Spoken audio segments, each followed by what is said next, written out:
Mas o que profetiza fala aos homens, edificando, exortando e consolando. Então veio Amaleque e pelejou contra Israel em Refidim.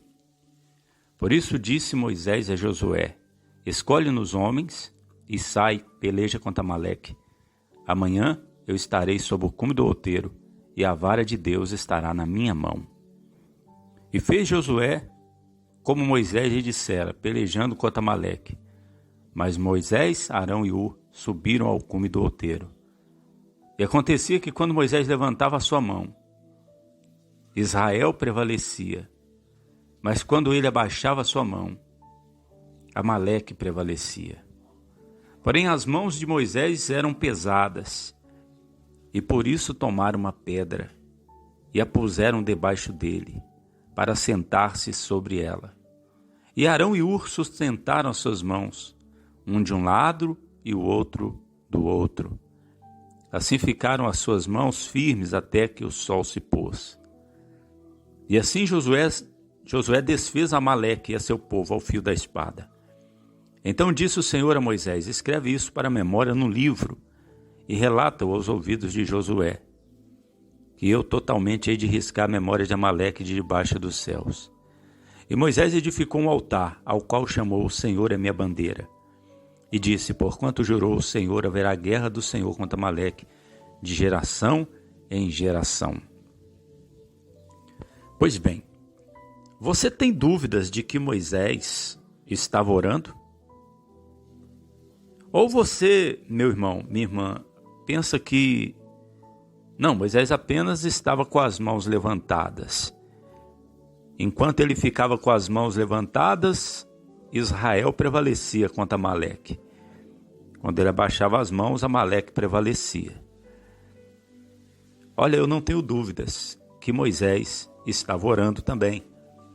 Ele não somente estava com as suas mãos levantadas, mas ele também estava orando, porque ele sabia que aquela guerra contra Amaleque, naquele deserto, lá em Refidim, aquela guerra, ela não seria vencida apenas na força do braço, apenas com um bom comandante, que era Josué, ou com um exército forte, armado. Apenas isso não iria dar a vitória para o povo de Israel. Veja que Moisés, ele tomou duas atitudes. Ele ordenou que Josué, ele deu voz de comando para Josué escolher os homens. Não foi qualquer homem que foi para essa peleja, ele escolheu os homens que iriam. E ele deveria ir e pelejar contra Amaleque. Era da vontade de Deus aquela guerra. Deus, ele queria destruir totalmente Amaleque. Tanto é que Deus está dizendo que eu totalmente hei de riscar a memória de Amaleque de debaixo dos céus. Com certeza era um povo muito mau, era um povo muito pecador, e a paciência de Deus já tinha se esgotado com aquele povo de Amaleque. Então Deus agora, ele vai usar o exército israelita, vai usar os hebreus, o povo dele, o povo de Israel, para destruir a Amaleque. E Deus pode, não pode? Ele pode destruir quem ele quiser. Deus, ele pode, ele deve e ele vai destruir, inclusive as nações. As nações. Veja o que está escrito aqui. As nações que se esquecem de Deus. Veja o que está escrito aqui. Eu estou procurando aqui no Salmo 9. Salmo 9. Veja o que está escrito aqui no Salmo 9, meu irmão, minha irmã. Olha só.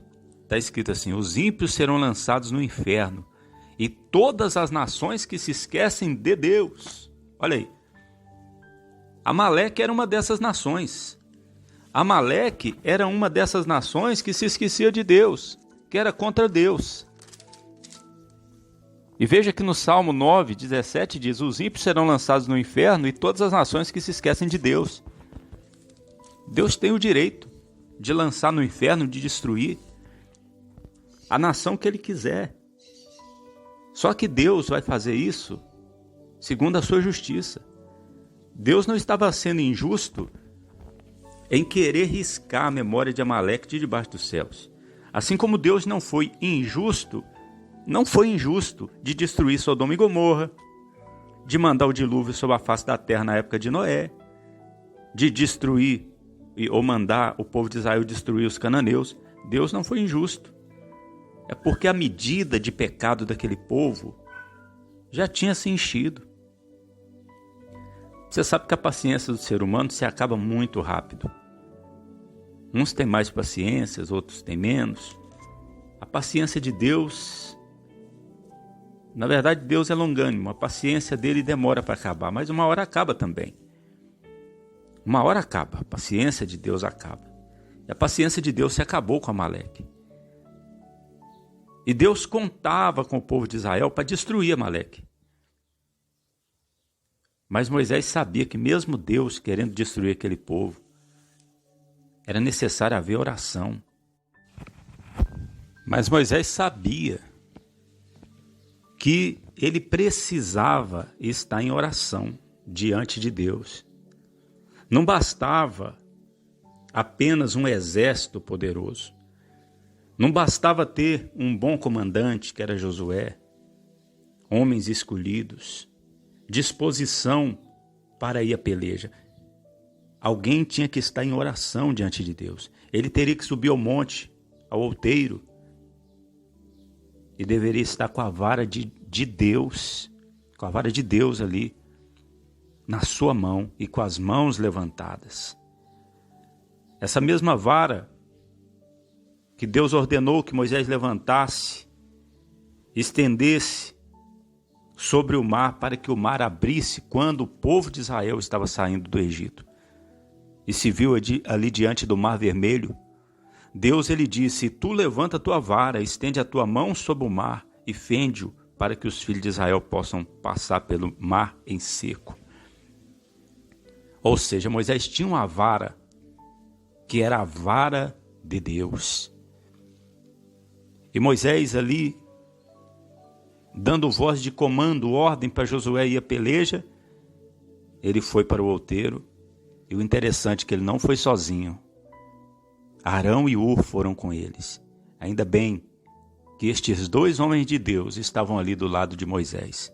Porque quando seus braços se pesavam, meu amigo, minha amiga, Arão e Hur colocaram uma pedra, se assentaram e ficaram segurando os braços de Moisés.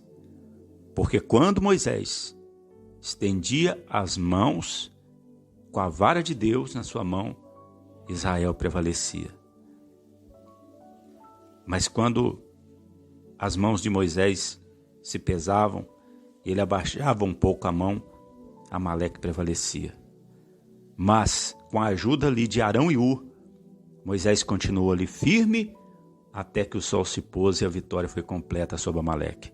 Assim também nós hoje, nós precisamos estar na igreja, nós precisamos ter companheiros de oração, nós precisamos ter pessoas do nosso lado que nos ajudam a fazer uma corrente de oração, a fazer propósitos diante de Deus, porque assim como os inimigos, os amalequitas, Amaleque, se levantou contra Israel no deserto, nós que estamos caminhando no deserto também, rumo à cidade santa, à nova terra, o novo céu, rumo aos céus, nós enfrentamos amalequitas também, inimigos invisíveis também. Nós não temos que lutar contra a carne e o sangue, mas há muitos inimigos invisíveis. E nós precisamos entender, meu amigo, minha amiga, que nós só vencemos essa luta, as lutas que nos sobrevêm, se nós permanecermos na oração. E se nós estivermos juntos, com pelo menos 2 ou 3, em nome de Jesus. Fica essa palavra aqui, seu amigo pastor Eliezer. Nosso WhatsApp 31997340420.